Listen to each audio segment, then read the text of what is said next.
Hi everyone, my name is Sarah and I'm a physiotherapist, and today we're going to go over how to do isometrics of the shoulder. Let's get started.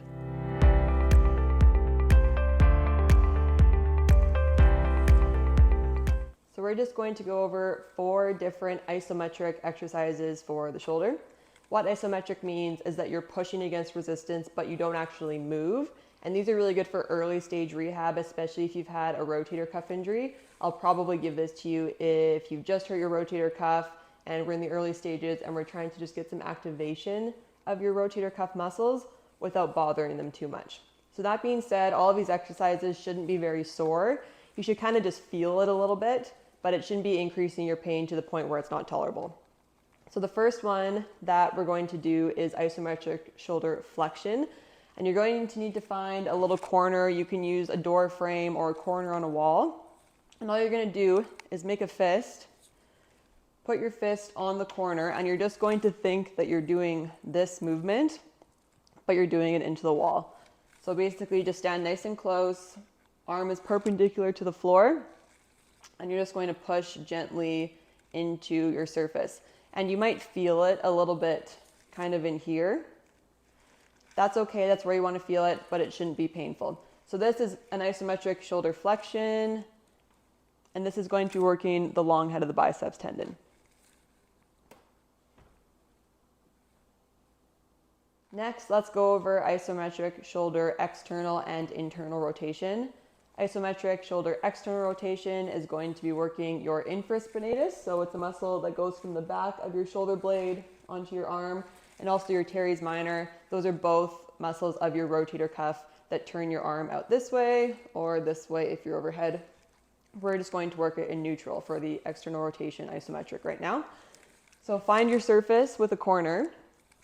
You're just going to stand nice and close. Keep your shoulders set back. You want to avoid this kind of thing. You're also going to focus on keeping your arm nice and close to your body. Avoid this or this. Stick your wrist on the side of your surface, and you're just going to press your wrist out into the surface. So you're thinking you're moving your arm like this, but the surface is here, so it's stopping you. So you're standing nice and tall, shoulders set. Push into your surface and hold. Don't go to the point of pain. You should kind of feel it a little bit. You might feel it on the side of your shoulder or in the back, but nothing painful. And then you hold. For shoulder internal rotation, you're going to be pushing the opposite direction. So you're going this way. Internal rotation is going to be working a muscle in your rotator cuff called your subscapularis. It goes from the front of your shoulder blade onto the front of your arm and turns you like this or like this. So find your surface, and what you're going to do is take your palm, and it's going to be pressing in. The same rules apply for your shoulder blade. Try to keep it back, avoid letting it come forward too much, and stand nice and close to your surface and just press in, and you're going to hold that. The last movement we're going to go over is shoulder abduction. So abduction is this way. Primarily with this, we're going to be working your supraspinatus, which is a muscle that goes from the top of your shoulder blade down onto this part of your arm. And this is often a rotator cuff muscle that's quite irritated, so careful with this one not to increase your pain. You'll find your surface, stick your elbow on the surface, so you're pressing from your elbow, not your wrist with this exercise. Get your shoulder blades, set them nice and back, and stand pretty close to the wall. You want to avoid being all the way out here, especially if you're early in your recovery, you want to stand pretty close. And then all you're going to do is just push your elbow into the wall a little bit, not to the point of pain. You might feel it a little bit on the side of your shoulder, that's okay, and just hold that.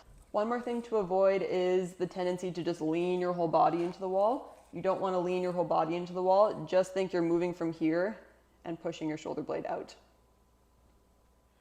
So that's it for shoulder isometrics. I hope this helped you with your recovery, and I will see you next time.